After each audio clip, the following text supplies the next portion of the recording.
गवल्ली भाषैव दासी कृतदुग्धसिन्धुं मन्दस्मितैर्निन्दितशारदेन्दुं वन्दे अरविन्दासन सुन्दरी त्वां। जय माता सरस्वती। विद्यालय के प्रधानाचार्य और समस्त शिक्षक भाइयों को मेरा अभिवादन। मेरे बच्चों को ढेर सारा प्यार और आशीर्वाद। कोरोना की महामारी के दौरान जब आप और हम दोनों विद्यालय आने में असमर्थ हैं तो सरकार की गाइडलाइन के अनुसार हम लोग घर से ही शिक्षण कार्य करेंगे। थोड़ा आपको एक चीज़ बतानी है कि घर पर आप साफ सफाई का ध्यान रखेंगे। दिन भर में कम से कम 5-6 बार 20-20 मिनट तक अपना हाथ धोएं साबुन से और सोशल डिस्टेंसिंग का पालन करें। बाहर निकलें तो मास्क या गमछे का प्रयोग करें। इसके बाद अब आते हैं विषय पर।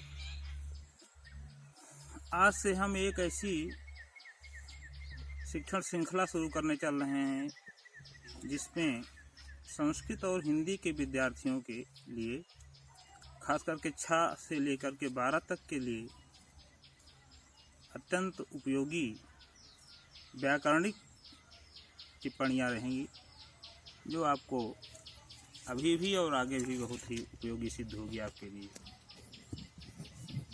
बच्चों, हिंदी और संस्कृत दोनों भाषाएं हैं।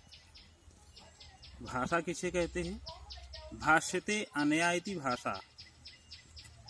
भाष्यते में अभिव्यक्ति का साधन।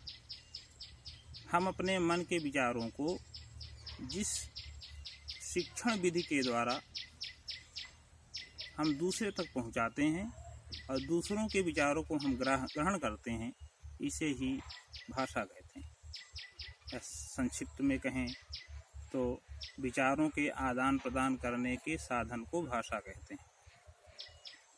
बच्चों, भाषा में जब हम मीमांसा करेंगे, भाषा को हम विश्लेषण करेंगे तो उसमें एक शब्द आता है वर्ण। वर्ण क्या है? शब्द क्या है? वर्ण से शब्द कैसे बनता है? शब्दों से वाक्य कैसे बनते हैं? वाक्यों से वाक्य समूह कैसे बनते हैं? ये सब आप सबको जानना चाहिए।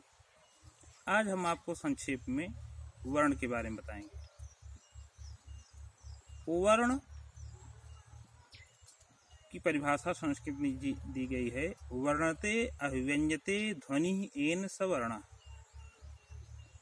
अर्थात ध्वनि को अभिव्यक्ति करने के साधन को वर्ण कहते हैं। हम ध्वनि बोलते हैं। अब इसी को जब चित्र के रूप में हम लिखना प्रारंभ कर देंगे तो यही ध्वनि वर्ण हो जाएगी। दोनों तात्विक रूप से एक होते हुए भी दोनों में थोड़ा अंतर है कि ध्वनि कर्णेंद्रिय का विषय है, सुनने का विषय है, और वर्ण नेत्रेंद्रिय का विषय है और देखने का विषय है।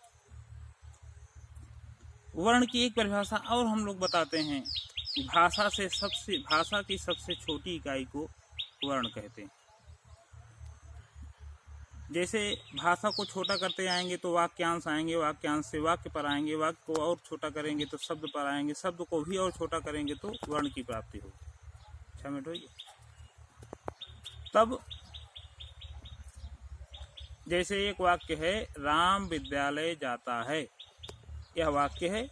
इसमें आप ध्यान से देखेंगे तो 3 शब्द समूह हैं, राम, विद्यालय और जाता है। राम विद्यालय जाता है, इसमें 3 शब्द हैं, राम, विद्यालय और जाता है।